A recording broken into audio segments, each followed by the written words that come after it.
من يهد الله فلا مضل له ومن يضلل فلا هادي له واشهد ان لا اله الا الله واشهد ان محمدا عبده ورسوله فاعوذ بالله من الشيطان الرجيم بسم الله الرحمن الرحيم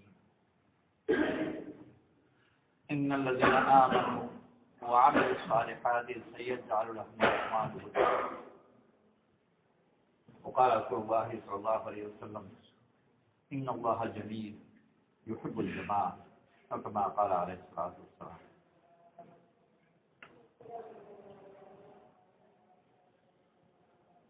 দুনিয়ার মানুষকে মোটামুটি ভাবে তাদের জীবন পদ্ধতি, জীবনের লক্ষ্য ইত্যাদি পরিপ্রেক্ষিতে দুই ভাগে ভাগ করা যায়। বলা যেতে পারে যে দিনদার এবং দুনিয়াদার বা ঈমানী জীবন আর দুনিয়াবী জাগতিক জীবন। আর ওই দুই ভাগে ঈমানের পথ আর অপর নাম যেটা দুনিয়ার পথ, সভ্যতার পথ করা।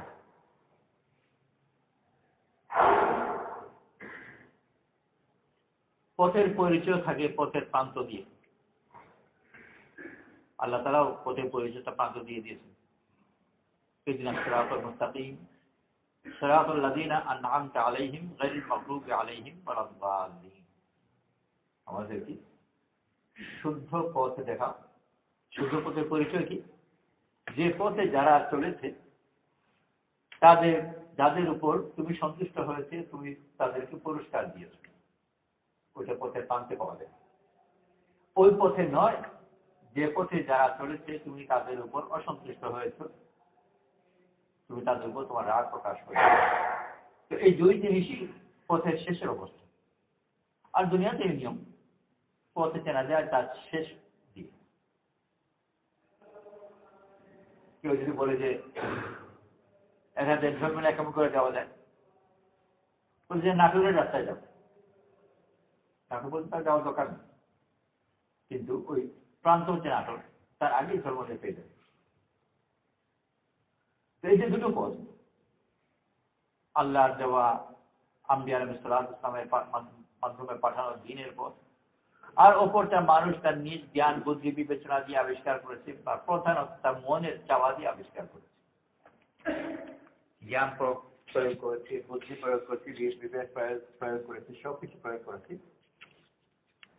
মূলত হচ্ছে তার মনের ইচ্ছা পূরণের পর আর আল্লাহ সন্তুষ্টি।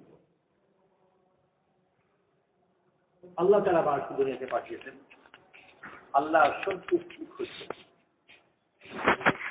ওমা খালাকতুল জিন্না ওয়াল ইনসা ইল্লা লিয়াবুদুন।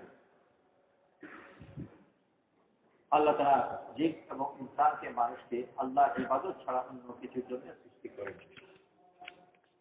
আর ইবাদতের প্রধান জিনিস কি? আল্লাহ সন্তুষ্টি। আল্লাহ সন্তুষ্টি যদি নিয়ত না থাকে সেটা ইবাদত। নামাজ পড়লো, সিয়াম, রুকু, সিজদা সব ঠিক মতো করলো, কিন্তু আল্লাহ সন্তুষ্টির নিয়ত করলো না, সেটা নামাজ। আরবি তো বলে লিল্লাহি তাআলা, ওটা হয়তো বাংলাতে যদি কেউ নিয়ত করে তো লিল্লাহি তাআলা বলবে না, কিন্তু আমি আল্লাহর জন্য নামাজ পড়ছি এই নিয়তটা মুখে উচ্চারণ করুক বা না করুক, মনে মনে। আর আল্লাহ সন্তুষ্টির নিয়ত সে করলো না, নামাজ পড়ছে, কাউকে দেখা পাচ্ছে, ও দেখুক সন্তুষ্ট হবে, আমাকে কিছু দেবে, আমার কোনো টাকা মিটবে ইত্যাদি। তো জাহির ভাবে সব কিছু হওয়া সত্ত্বেও আল্লাহর কাছে ওটা নামাজ গ্রহণযোগ্য নয়, কারণ সে আল্লাহ সন্তুষ্টির নিয়ত করে। আল্লাহ তাআলা দুনিয়াতে পাঠিয়েছেন ইবাদতের জন্য, অর্থাৎ আল্লাহর সন্তুষ্টির জন্য। এর মোকাবেলায় মানুষ নিজে আবিষ্কার করেছে তার নিজের সন্তুষ্টি। আমি আমাকে সন্তুষ্ট করতে চাই, আল্লাহ সন্তুষ্টি আমার দরকার নেই, আমার সন্তুষ্টি দরকার। তো সে নিজেকে আল্লাহ প্রতিদ্বন্দ্বী বানিয়েছে, নিজেই উপাস্য। আফারাআইতা মান ইত্তাখাযা ইলাহাহু হাওয়াহু, তুমি কি তাকে দেখেছো যে তার নিজের মনের ইচ্ছাকে তার উপাস্য মানবে ইলাহ। আল্লাহ তাআলা আম্বিয়া আলাইহিস সালাতু ওয়াস সালামকে পাঠিয়েছেন যেন সে সব ইলাহকে বাদ দিয়ে এক আল্লাহকে ইলাহ হিসেবে গ্রহণ করে, যার সন্তুষ্টি সে চায়, লা ইলাহা ইল্লাল্লাহ। আর যে দুনিয়ার পথে চলছে ওই পথ বলা হয়, যে পথে যে চলছে তার লক্ষ্য আমার সৃষ্টি। তো যেখানে আল্লাহ সন্তুষ্টি চাওয়ার কথা ছিল সে নিজের সন্তুষ্টি চাচ্ছে, তো আল্লাহ জায়গায় নিজেকে বসিয়েছে, আমার নাফস, আমার মনের চাওয়া। এই দুটো পথ, মনের চাওয়াতে যে পথ মানুষ আবিষ্কার করেছে বা করেই যাচ্ছে ওইটাকে সভ্যতা বলা হয়। যুগ যুগ হয় বিভিন্ন সভ্যতা দুনিয়াতে তার উত্থান পতন হয়েছে, ছিল, আছে, কোনটার চিহ্ন আছে, কোনটা নেই, কোনটার মানুষ জানে, কোনটা মানুষ জানে না। বিভিন্ন অঞ্চলে বিভিন্ন সভ্যতার জন্ম হয়েছে, মৃত্যু হয়েছে। এসব সভ্যতার এক জায়গায় সব সভ্যতাগুলো মিলে যায়, যে সব সভ্যতা দুনিয়ার হচ্ছে নিজের সন্তুষ্ট। যারা এই সভ্যতা গড়ে তুলেছে তারা নিজেদের ভালো জীবনের জন্যই করেছে, ইবাদতের জন্য।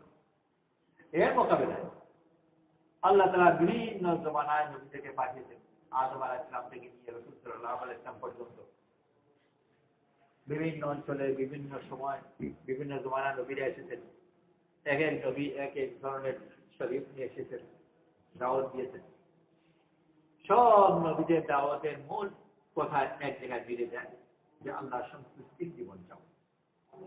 তো সব সভ্যতাগুলো যখন এক জায়গায় মিলে যে নিজের সন্তুষ্টি চাওয়া, এর মোকাবেলায় সব দিনগুলো যত দিন আগেও ছিল নবীদের আলা, সবগুলো এক জায়গায় মিলে যায় আল্লাহ সন্তুষ্টি চাওয়া।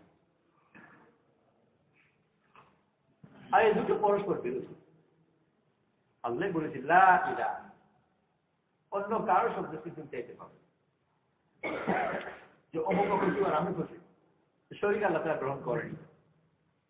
আল্লাহর সাথে কেউ যদি শরীক করে আল্লাহ তাআলা সেখান থেকে কিছুই গ্রহণ করে। আর নফস তার শরীক পছন্দ করে, আমার জন্য।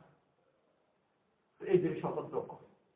এক পথ হলো আল্লাহ সন্তুষ্টির পথ, আর আরেক পথ হলো নিজের নফসের চাওয়া। সব সভ্যতাগুলো নফসের চাওয়ার উপর গড়ে উঠেছে। বাহ্যিক সুরত আকার অনেক বিভিন্ন সভ্যতার বিভিন্ন ধরনের ছিল, যেরকম দিনগুলোর মধ্যেও পার্থক্য আছে। সব নবীদের শরীয়ত একই ছিল না, শরীয়তের মধ্যে পরিবর্তন হয়েছে, আহকামের মধ্যে পরিবর্তন হয়েছে, কিন্তু সবগুলোর উদ্দেশ্য একটাই, আল্লাহ সন্তুষ্টি চাওয়া।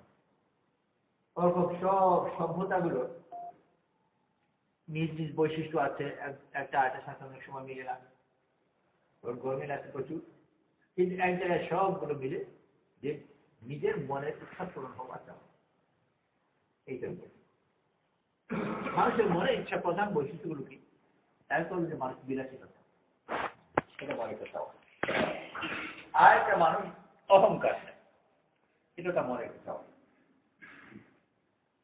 আর এই বিলাসিতা এবং অহংকার তার আনুষ্ঠানিক অন্য জিনিস আছে, যে কেউ আমার সমকক্ষ হবে, আমি সবার উপরে, আমার সমান কেউ না, সবার যেন আমার নিচে থাকে, এটা অহংকার, এটা বিশেষ দিক। তো নফস এগুলোই চাই, আর এগুলো চাওয়ার জন্য সেজন্য মানুষ যত বেশি দুনিয়ার মাপে উন্নতি করতে থাকে, তত বেশি সে বিলাসিতার পথেও উন্নতি করতে থাকে, আগের চেয়ে আরো বেশি বিলাসী জীবন। বিলাসিতা মূলত বিভিন্ন ধরনের জিনিসের সাথে সম্পর্ক। আর তার উন্নতি এটাও তার মাপকাঠি, যে সে নিজেকে অন্যদের থেকে কত বেশি আলাদা করে দেখতে পারে। বিলাসিতা একটা অংশ, যে অন্য কারো কাছে সে বসবে না, কোনো কিছু সে ভাগ করবে। আমাদের দেশে যারা তত বেশি বিলাসী জীবন যাদের নয়, তো তারা ভাই বোন ছেলে মেয়ে একেবারে গরিব, সে তো আছেই। যারা অত বেশি গরিব নয়, যাদের মধ্যবিত্ত বলা হয়, তারাও একই ঘরে অনেক ভাইরা থাকে, একই খাটে কয়েকজন ভাইরা থাকে, বোনরা থাকে, ছোট যখন থাকে যে এক ঘরের মধ্যে 4-5 সময় ঘুমাচ্ছে, এদিকে ওদিকে কিছু বাসনপত্র খাওয়ার একই, গোসল করে একই গামছা দিয়ে কয়েকজন গা বসে। আমাদের দেশে কিন্তু যারা ধনী, বেশ বিলাসিতা অর্জন করতে পেরেছে, সে দুই ভাই এক ঘরে শুবে, এমনকি এক বাসন দুজন ব্যবহার করে, আর একই তোয়ালেট দুজন ব্যবহার করতে প্রশ্ন উঠে। খাওয়ার বসবার জায়গা আলাদা, বাসনপত্রগুলো আলাদা, একই গ্লাস দুটো পানি খাবে, এটা হয়েই যাবে। এটা যে বিদেশে গিয়ে কোথাও আমেরিকাতে ইউরোপে দেখে এসেছে, তার সবসময় নয়, কখনো হতে হতে পারে বিদেশে গিয়ে দেখে এসেছে ওরা এক গ্লাস দুই ভাই পানি খায় না, তো দেখা দেখে আমিও করছি। অনেক ক্ষেত্রে দেখা দেখে সে নিজে থেকে, কারণ তার বিলাসিতা থাকে অন্যদের থেকে দূরে সরিয়ে।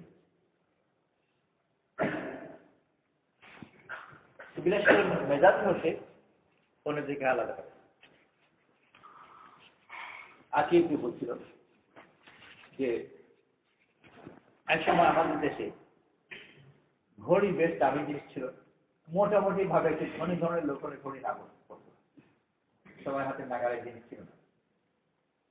ক্রমে এগুলো আস্তে আস্তে করে সস্তা হয়ে গেল, আর সস্তা হওয়াতে দেখা গেল কেউ একেবারে সাধারণ লোকও ভাগ ঘড়ি করে।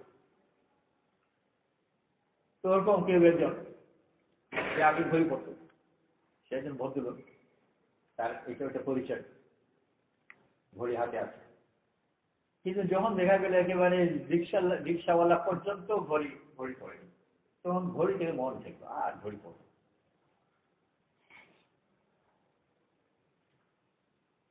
কারণ ঘড়ি হাতে দিয়ে এখন আমার অন্য থেকে স্বতন্ত্র না হয়ে বড় বিপরীত হচ্ছে। একজন রিক্সাওয়ালার হাতে ঘড়ি আছে, আমার হাতে ঘড়ি আছে, আমার মধ্যে ওর মধ্যে কি পার্থক্য?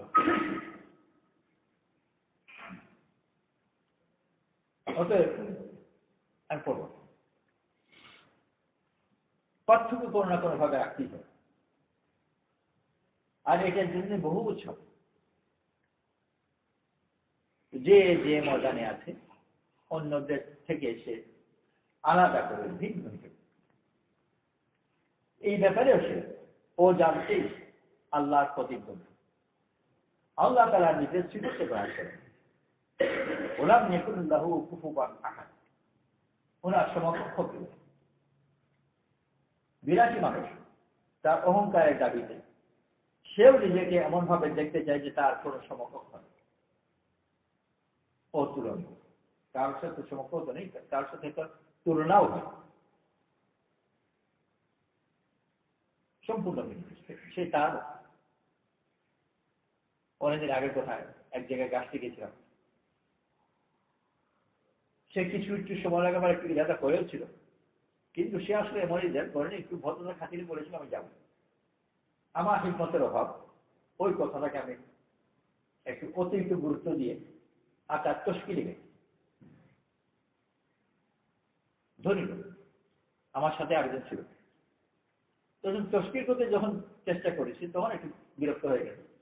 কিন্তু এটা বাহ্যিক ভদ্রতা থাকার কারণে ওটা তত বেশি প্রকাশ করছে না, কিন্তু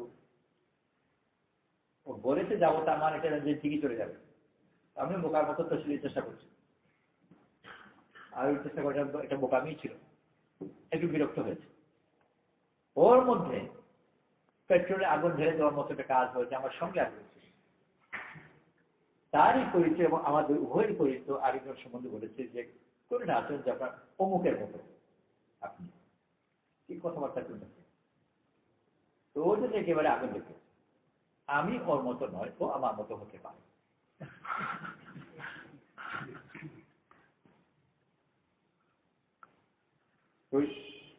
ওলাম ইয়াকুল্লাহ কুফুয়ান আহাদ, তার কোন সমকক্ষ নেই। আমার মতো অনেকের হওয়া সম্ভব, কিন্তু আমি কার মতো? আমি আমার মতো। তো মানুষ তার নফস চায় সে নিজেকে আলাদা করে। ট্রেনের যে ফার্স্ট ক্লাসের টিকিট থাকে এসি, আর গরমের মৌসুম আমাদের দেশে যা মাঝে মাঝে হয়েও থাকে বাস্তবে, যে এসি কাজ করছে না, নষ্ট। আর এসি গভর্নমেন্ট যেগুলো থাকে ওগুলো জানালা টালা অনেক সময় থাকে না, কিন্তু অটোমেটিক বন্ধ, ওইটাকে তন্দুর মতো গরম। জানালা দিকে বেশি উপায়ও নেই, আর এসিও কাজ করছে না। কাছেই সেকেন্ড ক্লাস আছে, ওটা এসি বার কাজ করছে, আরো প্যাসেঞ্জার আছে, আর এখানে প্রায় একাই থাকতে হবে। ও মরে যাবে ফার্স্ট ক্লাসে থেকে সেকেন্ড ক্লাসে যাবে। ফার্স্ট ক্লাসে টিকিট দিয়ে সেকেন্ড ক্লাসে ওরা এক কথা দেয়, কিন্তু এটা করবে। কারণ হলো যে আমি গরম লাগবে টাইম হলো আমি ফার্স্ট ক্লাসে থাকি, সেকেন্ড ক্লাসে গিয়ে পাবলিকের মতো আমি কেন বলি?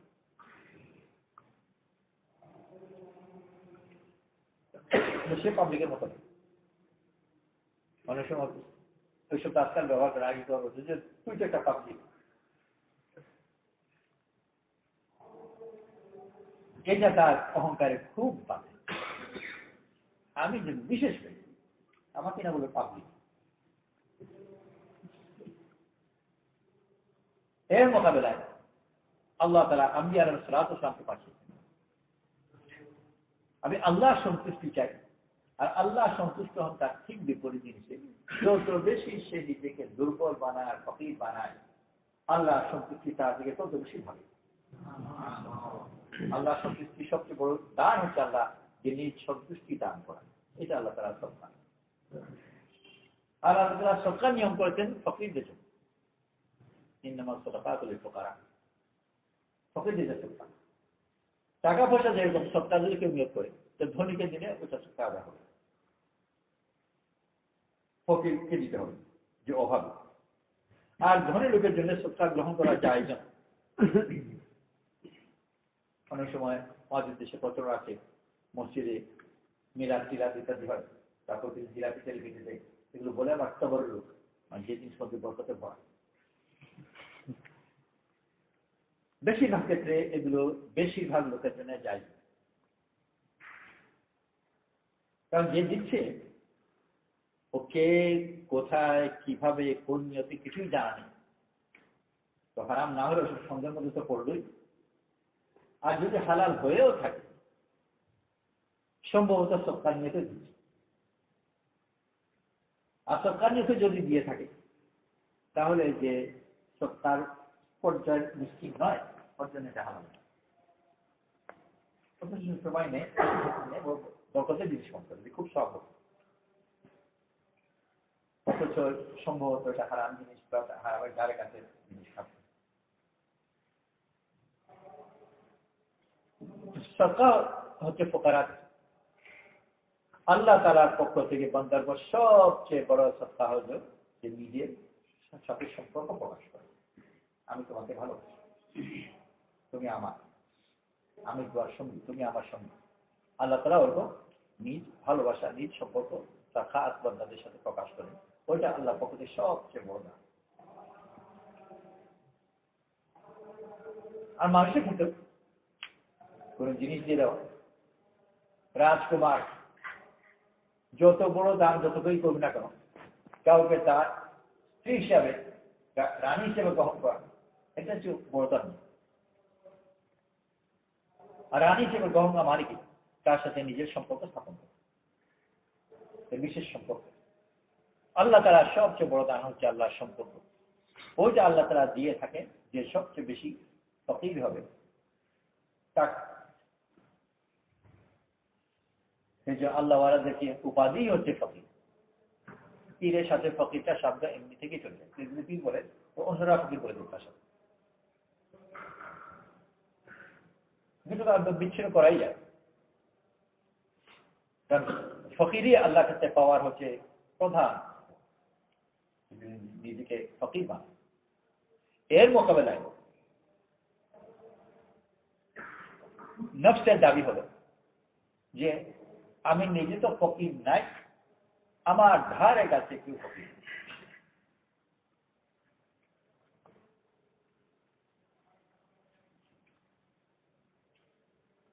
আমার কোনো আত্মীয়, যদি কোনো আত্মীয় গরিব থাকে, তো অহংকারের দাবি হলো তো হয় তাকে ধনী ধনী বানাবো,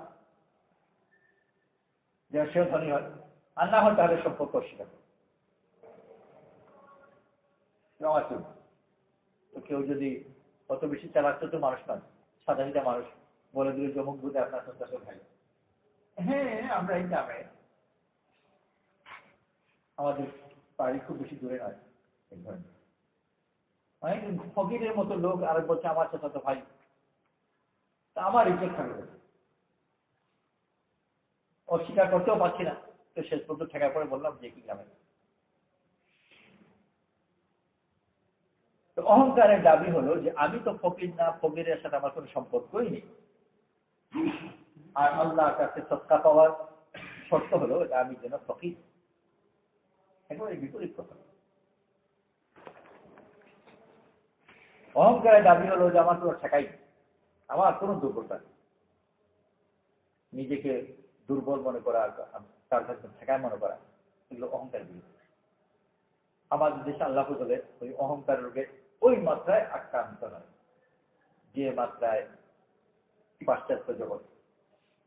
তো পশ্চিম জগতে আপনজন মরে গেল, মা হোক আর ছেলে হোক আর স্ত্রী হোক আর যে হোক, চোখের পানি ফেলে, বা যদি এরকম এসেও যায় গিয়ে গোপনে প্রকাশ করে না যে তার চোখের পানি, চোখের পানি পড়া তাদের সমাজের রীতিনীতিতে এটা বড় অপমানজনক,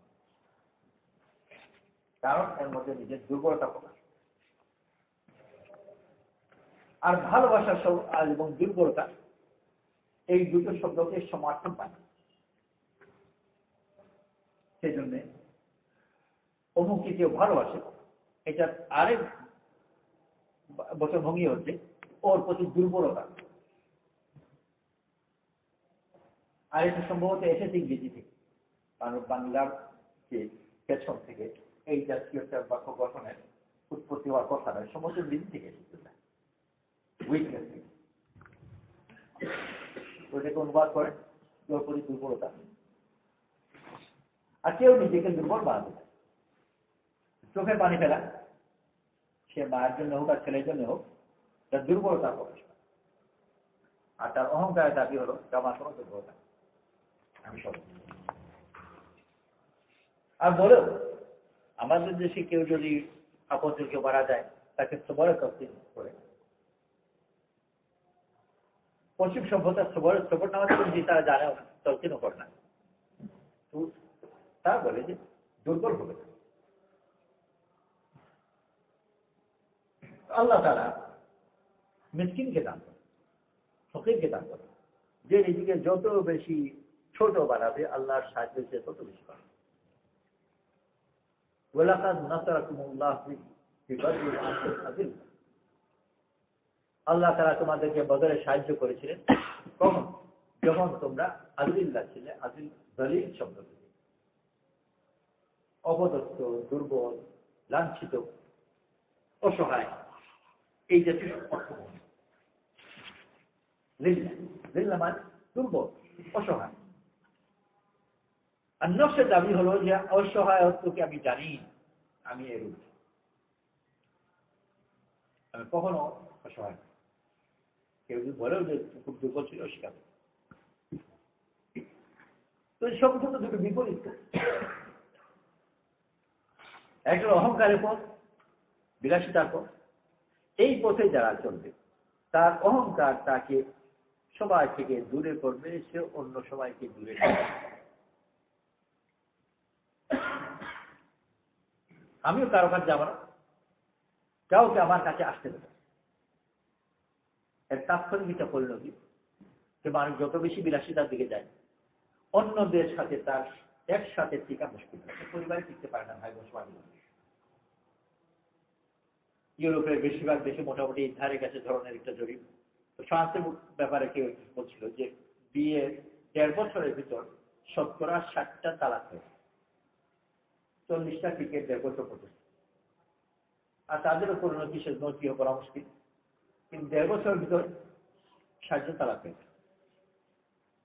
আর প্রথম তো বিয়ে করেছেই কখন, বিয়ের আগে যে ভালো করে মাপ যুগ জড়িত করি ওই ওখানেই বাদ পড়ে গেছে বেশিরভাগ। অনেকদিন নানান ধরনের টেস্ট করে দেখেছি যে ওর সাথে হবে, তো অনেকগুলো টেস্ট করার পরে যার সাথে হবে দেখে যে ওর সাথে আমার মনে খুব মিল আছে, যাদের সাথে মনে খুব বেশি মিল ওই তারা 40 পর্যন্ত 1.5 বছর পর্যন্ত কি। মূল কারণ অহংকার। যদি ওই অন্যান্য দিকে দোষারোপ কোন স্বামী বলবে না যে আমার দোষী, সে বলবে যে আমার স্ত্রী খারাপ। কোন মহিলা বলবে না যে আমার দোষী, সে বলবে স্বামী খারাপ। আর আসল কোথায় কি সমস্যা নিজেরা ভালো করে তারা জানেও না, মূল সমস্যা তাদের নিজেদের অহংকার। আর খুব বেশি মেল মহব্বতের সাথে টিকে আছে তাদের মেল মহব্বতের টিকাও এমন খুব বেশি সাংঘাতিক মহব্বত তাও বলা যায় না। একসময় আমাদের রাজশাহী ইউনিভার্সিটিতে ভাইস চ্যান্সেলর ছিলেন প্রফেসর চলার মুর্শিদ, এখন জীবিত আছেন, অনেক বয়স, দুর্বল। উনি পরবর্তীতে এক সময় রাজশাহী ইউনিভার্সিটি অনেক আগে বাংলাদেশ হওয়ার পর পরবর্তীতে এক সময় লন্ডনে ছিলেন। সমাজের নাম একটা জিনিস আছে, ওটা একজন সেক্রেটারি ছিলেন, যাতে মোটামুটি চাকরি হিসেবে বলা যেতে পারে, ভালো করে চাকরি। অফিস থেকে বাসা যাচ্ছেন, ওনার যে সেক্রেটারি, আমাদের দেশে তো সচিবদের সেক্রেটারি বলে, ওদের দেশে যে প্রত্যেকের যে অ্যাসিস্ট্যান্ট জাতীয় তাদের সেক্রেটারি বলে, সেক্রেটারি সাধারণত মহিলা হয়। তো উনি বেরোচ্ছেন, ওনার সেক্রেটারির সাথে বেরোচ্ছে, কিছু দূর হেঁটে গিয়ে তারপর যে যার মেট্রোতে বা টিউবে করে যাবেন, একসাথে হেঁটে যাচ্ছেন, গল্প জিজ্ঞেস করলেন কোথায় যাবে, কি করবে। তো সে মহিলা বলল যে বাসা যাবো, গিয়ে একটু রান্না বাড়া করে আমিও খাবো, ছেলেকেও খাওয়াবো। তার বিবাহিত স্বামী আছে, উনি জানেন যে কাজ করছেন, উনি আবার তার সাথে করে দিলেন এবং তোমার স্বামীকেও খাওয়াবে। বলে না, ও আলাদা। ওই প্রসঙ্গ যেহেতু এলো, তো সেই সম্বন্ধে হাঁটতে আসছে, একসাথে হাঁটতে তিনি গল্প করবো, বলবো যে তাদের মধ্যে স্বামী স্ত্রীর মধ্যে সম্পর্ক খুব ভালো, খুব মহব্বতের সম্পর্ক, তবে উপার্জন খাওয়া দাওয়া এগুলো আলাদা, কিন্তু মেন মহব্বত খুব বেশি। আর মেন মহব্বতের প্রমাণ হলো যারা একই বাসায় থাকে আর একই রান্নাঘর ব্যবহার করে, এই নিয়ে কোনো সমস্যা নেই। তার মোটামুটি একটা অ্যাডজাস্টমেন্ট আছে, সে তার বাসনে রান্না করে, আমি আমার বাসনে রান্না করি, সে তার বাজার করে, আমি আমার বাজার করি, কিন্তু একই রান্নাঘর ব্যবহার করি। তো মিল মহব্বত থাকার কারণে এটা কোনো অসুবিধা নেই। তো এগুলো হলো মিল মহব্বতের চূড়ান্ত দৃষ্টান্ত। যদি একটু স্বাভাবিক জীবন যে একেবারে নেই তা আছে, আর এই সবগুলো পেছনে ঘুরে ফিরে কারণটা হল যে তা অহংকারের কারণে একজন মানুষ যত বেশি অহংকার হবে ও জানতে তাদের মধ্যে পরস্পর বিরোধ যায়। ক্লাসে 2 ছেলে একসাথে ফেল করে, তো একসাথে ফেল করার কারণে এদের মধ্যে মহব্বত বাড়বে। আর দুজন ব্র্যাকেটে ফার্স্ট হবে, ব্র্যাকেটে আমার দুজন আছে, সামান্য নম্বর পেয়েছে, দুজন ফার্স্ট। ও দুজন ফার্স্ট হয়ে গেলে এদের আগের মহব্বত থাকলেও ঠিক আছে। আর একসাথে ব্র্যাকেটে ফেল করলে আগের মহব্বত না থাকলেও এখন মহব্বত হয়েছে। তো যত নিচে নামে তত পরস্পরের সাথে কাছে আসে, আর যত উপরে যায় তত ওজান্তে বিরোধ থাকে। অভাবে পড়বে পরস্পর মহব্বত, প্রাচুর্য আসবে হিংসা প্রতিযোগিতা হয়ে যাবে, মহব্বত থাকবে। তো নফস যায় জামা প্রতিদ্বন্দ্বী কেউ না থাকে, ওইটা বাড়তে বাড়তে ওই পর্যায়ে চলে যায় যে কাউকে সহ্য করতে পারে। আমাদের পরিচিত একজন কেমিস্ট্রি পিএইচডি করছিল প্যারিসে, ওর ল্যাবরেটরিতে ওর সাথে আরেকটা মেয়েও ওখানে ওই ল্যাবরেটরিতে কাজ করতে। সেই মেয়ে তার বাপের বাড়িতে থাকতো, অবিবাহিত, বাপের বাড়িতে থাকতো। তার আলাদা ঘর আছে, যেহেতু একেবারে বাচ্চা ঘর তোর আছে। কিছুদিন পরে ওই বাপের ওই বাসা ছেড়ে সে আরেক বাসা একটা রুম ভাড়া করে ওখানে চলে গেল। তো আমাদের যে সাথী ছিল ওই একসাথে ওরা কাজ করে, গল্প সল্প করে কথা প্রসঙ্গে জিজ্ঞেস করলো যে ওখান থেকে তুমি কেমন চলে গেলে কেন আরেক বাসায়? তো বললো যে বাপ ওখানে ভাড়া বেশি দাবি করে, তো সেই হিসাবে একটু কম ভাড়ায় ঘর পেয়েছে।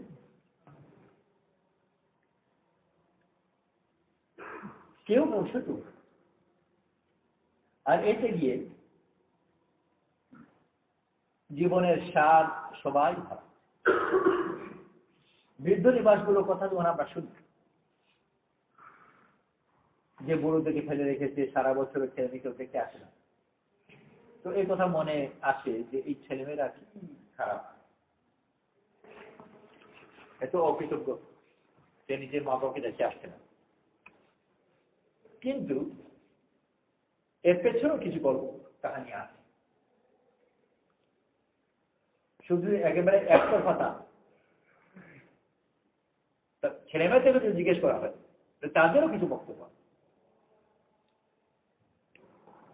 আর সব জায়গায় কথা ওইটাই যে তার বিলাসিতা, তার অহংকার, সে কাউকে তার সমকক্ষ সে দেখতে পারে না।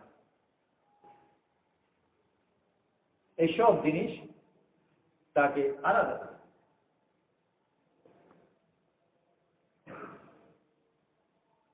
এমনকি স্বাভাবিক যেটা চয়ন এটাও হয় যে মা মেয়ে বয়স তেমন বেশি পার্থক্য হয়, মেয়েও বড় হয়ে যায় আর মাও বুড়ি হয়ে যায়নি। মেয়েকে যদি কেউ বেশি সুন্দর করে তো মায়ের খারাপ লাগে না। আল্লাহর মেহেরবানি, আমাদের দেশে এই জাতীয় দৃষ্টান্ত পাওয়া যাবে না এখন, বা যদিও হয় মহাবীর। যে কোনো মেয়ে, সে মেয়ে যত যুবতী হোক না কেন, আর তার মেয়ের সম্বন্ধে যদি কেউ বলে যে তো মায়ের ভালোই লাগে। কিন্তু এই একই জিনিস পশ্চিম জগতে সত্য নয়। কখনো মনে হতো, কিন্তু একেবারে নিঃসন্দেহ করা যায় অনেক ক্ষেত্রে খারাপ লাগে। সে মজা আমার প্রতিদ্বন্দ্বী হয়ে, কারণ এমনই মনোভাব যে আপন হিসেবে কাউকে নিতে পারছেন সব না কেউ।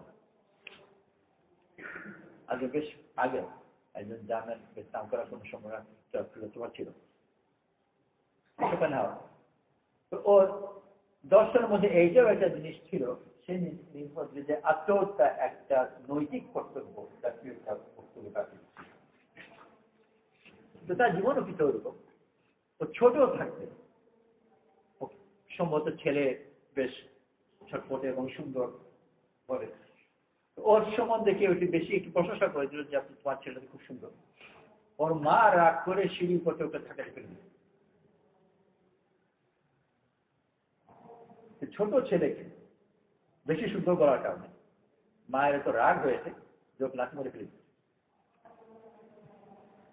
তো ও আত্মহত্যার দাওয়াত দেবে না, তো কিসের দাওয়াত? কারণ কি? অহংকার, বিলাসিতা। এক পথ হল অহংকারের পথ, বিলাসিতার পথ। এই পথের পথিক যখন হবে, অন্য কেউ এসে তাকে ধ্বংস করবে এটার অপেক্ষা দরকার নিজে নিজেকে ধ্বংস করে।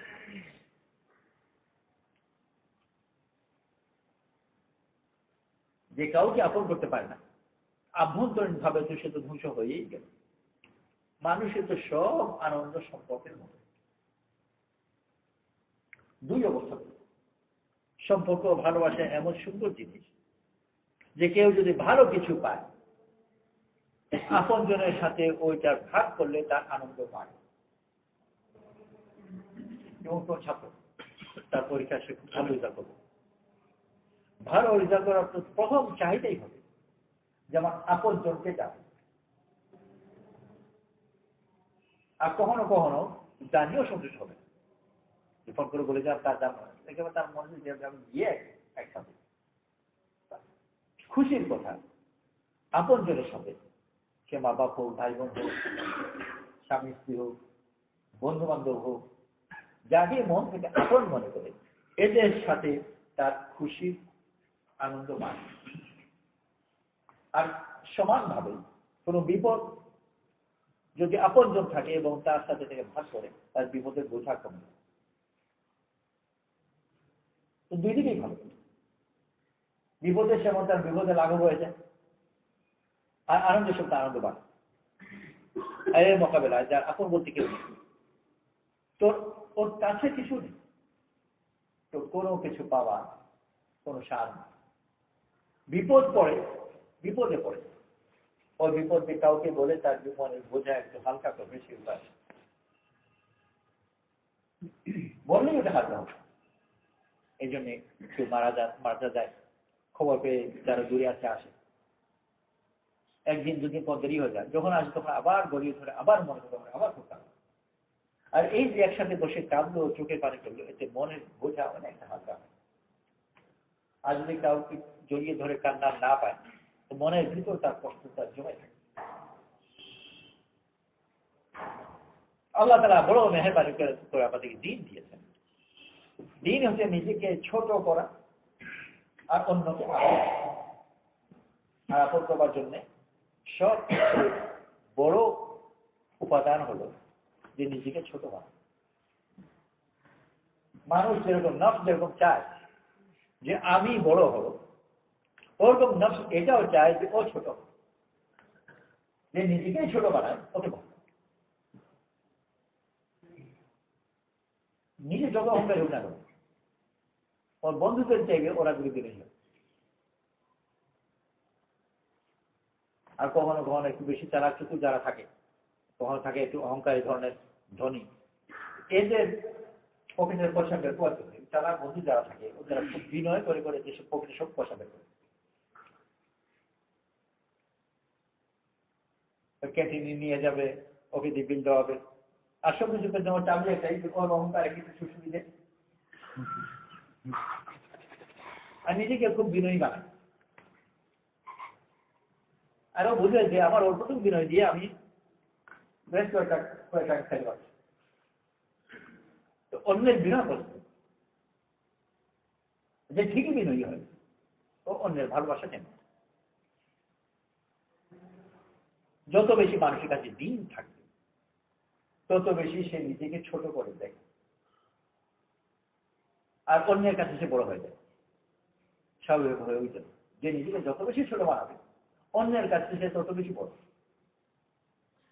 রাসূল সাল্লাল্লাহু আলাইহি ওয়াসাল্লাম যে দোয়া করেছেন বলেন ইলাইকা বিহাব্বিনা ওয়া ফি আনফুসিনা ফাযাল্লিন ওয়া ফি আয়ুনিন নাস ফাআযিমনা ইয়া আল্লাহ তোমার কাছে আমাদেরকে প্রিয় বানিয়ে দাও নিজের দৃষ্টিতে নিজেকে ছোট বানিয়ে আর অপরের দৃষ্টিতে বড় বানিয়ে আর এর মোকাবেলায় যে নিজের কাছে নিজে বড় হয় তো অপর অন্যদের কাছে সে ছোট হয়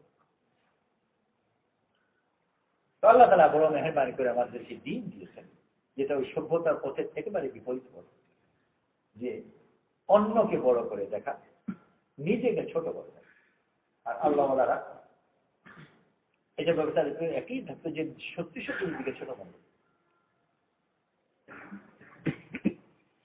হিন্দুস্তানের করে একজন বড় বুজুর্গ সম্ভবত সীতাবন গাঙ্গের আছে কোন মজলিসের কথা প্রসঙ্গে বললেন আল্লাহর কসম আমি একেবারে অযোগ্য মানে ব্যক্তি অনেক মরিদ হতে আসে অথচ আমাদের যোগ্যতা নেই এই প্রশ্ন কথা বলছি যে আল্লাহ কসম আমার মধ্যে কোনো যোগ্যতা নেই মসজিদ তো শেষ হয়ে গেল আরো অনেক আলিম আছে তারা বললেন যে বিনয় তো ভালো কিন্তু কসম খেয়ে মিথ্যা কথা বলা শুদ্ধ কিনা নিজেকে ছোট মনে করি ভালো কথা কিন্তু একটা বিনয় তো ওই পর্যায়ে চলে গেল যে একটা মিথ্যা কথা বলছি কসম খেয়ে ওই যে সরাব শরীর দৃষ্টিতে শুদ্ধ এই ব্যাপারে ওরা অনুভূতিতে ওলামাদের মধ্যে আলোচনা করে বললে আল্লাহর কসম আমি অযোগ্য লোক মিথ্যা কথা অযোগ্য না দিনে সবাই জানে আর কসম খেয়ে বলছে এটা যাই ছোট কিনা বিনয় দেখতে করতে গিয়ে একেবারে হারাম কাজ করে ফেললাম, বিনয়ের একটা সীমা তো আছে। এই আলোচনা তখন এটা সমাধান ওই উপস্থিত মজলিসে কিছু একজন দিলেন, অন্যান্য আলী ভাই সমাধান গ্রহণ করবেন। সেটা হলো যে উনি মিথ্যা কথা বলেননি, উনি নিজ ধারণা বা নিজ বিশ্বাসে সত্য কথা বলেন। উনি এরকম নয় যে নিজেকে আসলে বড় মনে করেন আর বানিয়ে বানিয়ে বলছে যে আমি তো অযোগ্য, বরং ওনার সম্পূর্ণ ইয়াকিন যে আমি, সেই জন্য ওনার জন্য এই কথা বলা ওনার জন্য শুদ্ধ, উনি মিথ্যা কথা বলেন। তো আল্লাহ ওনারা ওরকম ইজাফের কাছে একজন হাদিয়া দিয়েছেন, এটা চাদর জাতীয় কোন জিনিস হবে, জিনিসটা ভালো করে মনে নেই, এটা সুন্দর মূল্যবান জিনিস হাদিয়া দিয়েছেন মনে ইজাজ মোতাহারের। মনে ইজাজ মোতাহারে ওই হাদিয়া দিল্লির একজন আলিমের কাছে নিয়ে গেলেন আর গিয়ে ওনাকে হাদিয়া দিলেন ওইটাই। আর এই কথা বলে দিলেন যে আমাকে একজন আলিম ভেবে দিয়েছে, কিন্তু আলিম ভেবে দিয়েছে, তো আসলে আলিমের প্রাপ্য সেই হিসেবে তাকেই দিলাম, ওটা আপনারই প্রাপ্য, আমাকে আলিম মনে করে দিয়েছে।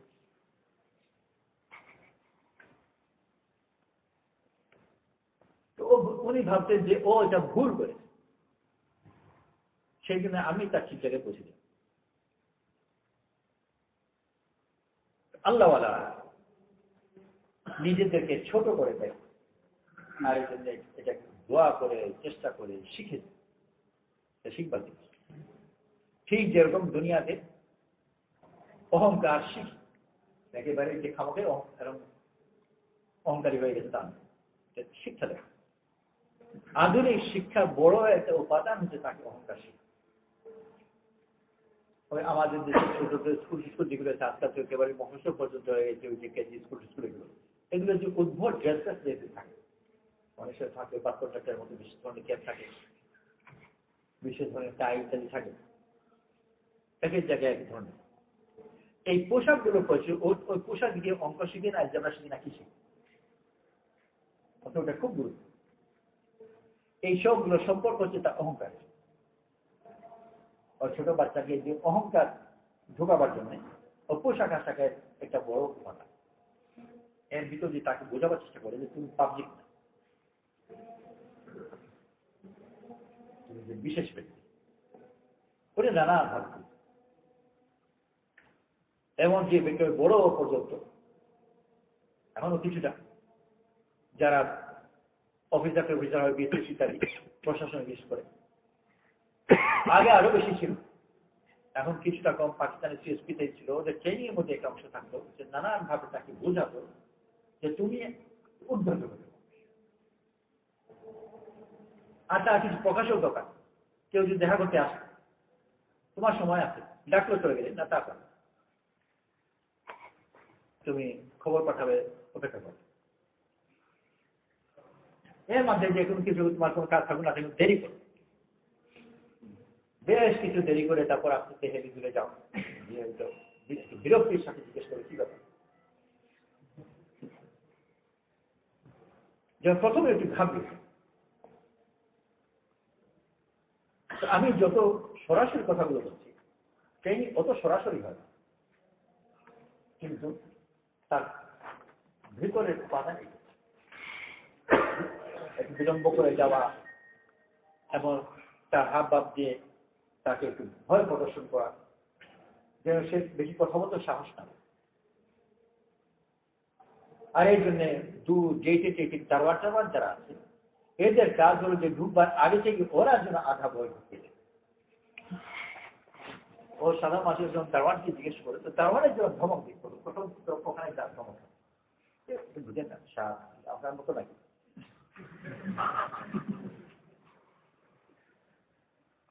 ওকে খুব ভয় ধরে। তো ওই 2-3 দারোয়ান পার হতে হতে আর এমনি তো ভয় পেয়ে গেছে, তারপর সে কোনো সাহেব কাছে যখন আসবে,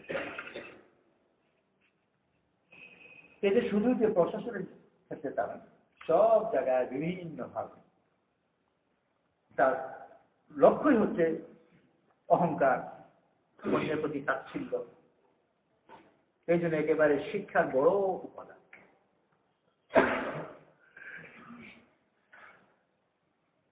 আগে তো এগুলো একেবারে আইনকানুন ভাবে থাকতো, বড় লোকের ছেলেরা সারা সাধারণ মানুষ ওই বড় বিশ্ববিদ্যালয় প্রতিষ্ঠানগুলোতে ভর্তি হতেই পারত।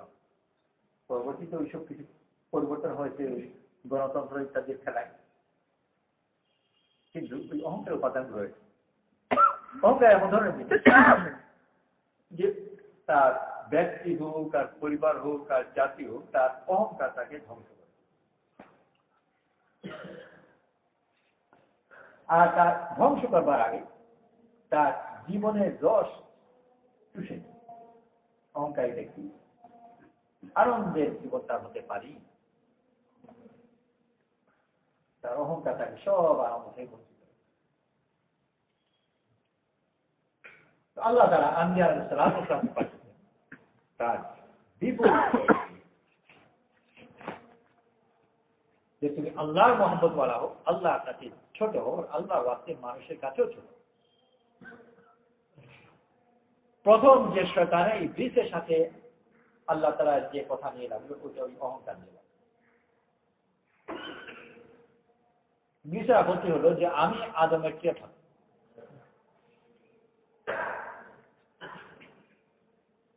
আমি তার সামনে ছোট হব। আল্লাহর সামনে যে সরাসরি অহংকার করতে পারে না, কিন্তু আদমের সামনে ছোট হব ওখানে। আর ওই জিনিস থেকেই সভ্যতার জন্ম, আর ওর বিপরীত ঐশ্বর্যতা থেকেই দিনেরও পথ। যে নিজেকে ছোট করে আল্লাহ তাআলা দিনের পথ দেখিয়েছেন। যত বেশি সে দিনের পথে পথিক হবে, তত বেশি সে নিজেকে লাঞ্ছিত অপদস্থ মনে করবে, অন্যকে বড়।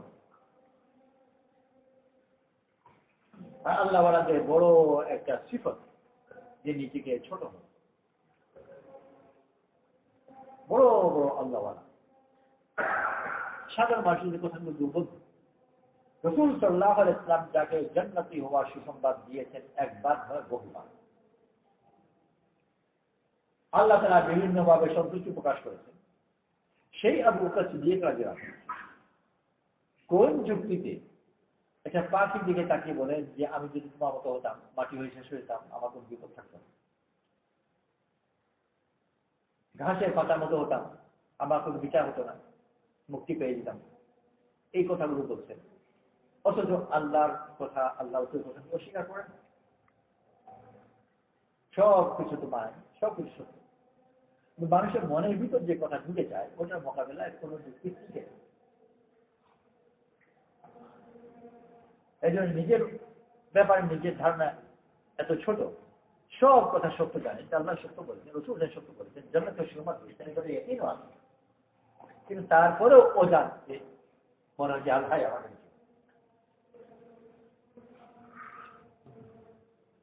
এর মোকাবেলায় একজন অহংকারী ব্যক্তি দুনিয়া থেকে চলে যাওয়ার সময়ও বলে যে আমি তো কোনো অন্যায় করি।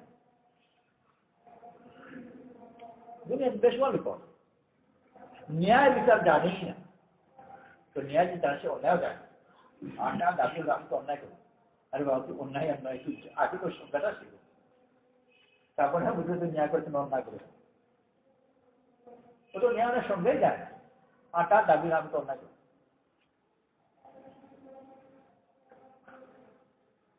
আর তার আচরণ এমনই যে অন্য কেউ তো তার সাথে থাকতে পারে, সে নিজেও নিজের সাথে থাকতে পারে।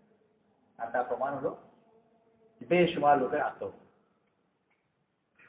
অন্য কাউকে গ্রহণ করতে পারে না, নিজেকেও। আর এটা পেছনে ওই একটি অহংকার। আল্লাহ তাআলা বড় মেহেরবানি করে আমাকে দিন দিয়েছেন যে আল্লাহর পথে বের হয়ে আমি আল্লাহর সন্তুষ্টি জীবন চাই। আর মানুষ আবিষ্কার করেছে সভ্যতা যেটা লক্ষ্য হচ্ছে বিলাসিতার এবং অহংকারের প্রাণ। এই জন্য পথে কোথাও থেমে যাওয়া নেই। কোন একটা সমাজ, কোন একটা জাতি, কোন একটা স্তরে গিয়ে বলবেন যে যথেষ্ট হয়েছে, আর উন্নতির দরকার নেই, এরকম কখনো পাওয়া যাবে না। যতই উন্নতি হোক না কেন, সে আরো উন্নতি চাইবে। আর আরো উন্নতি মানে হলো যে আরো বিলাসিতা, আরো অহংকার। এটা কোনো অশেষ নেই। একজন আল্লাহওয়ালা যেরকম তারও থেমে যাওয়া, সে আল্লাহর আনুগত্যের দিকে, ইবাদতের দিকে আরো উন্নতি চায়। আর আরো উন্নতি হলো যে আল্লাহর সামনে নিজেকে আরো বলি, আল্লাহর সামনে নিজেকে আরো ছোট করা, আল্লাহর কাছে আরো বেশি ভিখারি করা। এই ব্যাপারে যেরকম আল্লাহ ওয়ালাদের কোনো শেষ নেই, সে আল্লাহর কাছে যতই দলিল হোক না কেন, আল্লাহ সন্তুষ্টি যতই সে পেয়ে হোক না কেন, আরোই দলিল করতে চায়, আল্লাহ সন্তুষ্টি আরো পেতে চায়। ওরকম বিলাসিতার পথের প্রতীক যারা, সে যতই বিলাসী হোক না কেন, যতই অহংকারী হোক না কেন, সে আরো বিলাসিতা চায়, আরো অহংকার। আর যে এই অহংকার বিলাসিতার জীবন চায়, সে তো অন্যের কথা সে মানতে পারবেই না। তাদের ব্যাপারে আল্লাহ তাআলা অগ্রিম সিদ্ধান্ত নিয়েছে তাদেরকে ধ্বংস করা। وإذا أردنا أن نهلك قرية أمرنا مترفيها ففسقوا فيها فحق عليها القول فتدمرناها تدميرا। আমি যখন কোন জনপদকে ধ্বংস করার সিদ্ধান্ত নিই, তখন তাদের ফাসিক যারা, তাদেরকে আমি আদেশ দিই এবং তারা অমান্য করে, তখন আমি তাদেরকে ধ্বংস করি। ধ্বংস করার অমান্য কেন করে? অমান্য জন্য করে যে তার অহংকার তাকে কোনো কথা মানতে দেয়। স্বামী একটু আরেকটু বলে গেছে কেন? তার অহংকার থাকে মানে ও তো একসাথে পাইতে থাকে, কে কাজ করে কোনো সত্য না। স্বাভাবিক কথা, কিন্তু তার অহংকার থাকে মানে ওরা আমাকে সে ছোট মনে করে। সেই জন্য আল্লাহর পথে বের আমি নিজেকে দিনের পথে আহ্বান, আমি আল্লাহ পথের, আল্লাহর সন্তুষ্টির কাঙাল, আমি দিনের কাঙাল ফকির পাচ্ছি। আর যত বেশি আমি ফকির হব, আল্লাহ তাআলা তার রহমত বরকতে তত বেশি। আর এটা আল্লাহর রহমত যত বেশি পাবে, তত বেশি সে মানুষের কাছে প্রিয় হবে, তার সম্মান বাড়বে দুনিয়াতে, আখিরাতে। মনের ভিতরে আল্লাহ তাআলা তার সন্তুষ্টি থাকবে, তার শান্তি থাকবে, তার জীবন ভালো, তার মন ভালো, তার মধ্যে করে দেবে। এই যে আল্লাহ পথে বের সবাই আমরা করি ইনশাআল্লাহ, যে যত তাড়াতাড়ি সম্ভব আল্লাহ পথে বেরোবো। আর বেরোলে আমি নিজেকে ইমানের পথে প্রতীক পাই। আল্লাহ মেহরবান, এখন ইমানের পথেই আছে, নামাজ পড়ি, রোজা রাখি, আরো পরিপূর্ণভাবে আমার নিজের মধ্যে ইমানদারি জীবনগুলো আরো বেশি হয়ে সবাই তিন চিল্লার জন্য তাকে সম্পর্ক করে। আর এখন তো নিয়োগ করি যে আগামী চিল্লা বা 10 দিন 5 দিন যাদের সম্ভব না কমে দেবো। আমাদের সামনে তো ছাত্র যারা গ্রীষ্মকালের ছুটির আগে মধ্যে ছুটি নেই,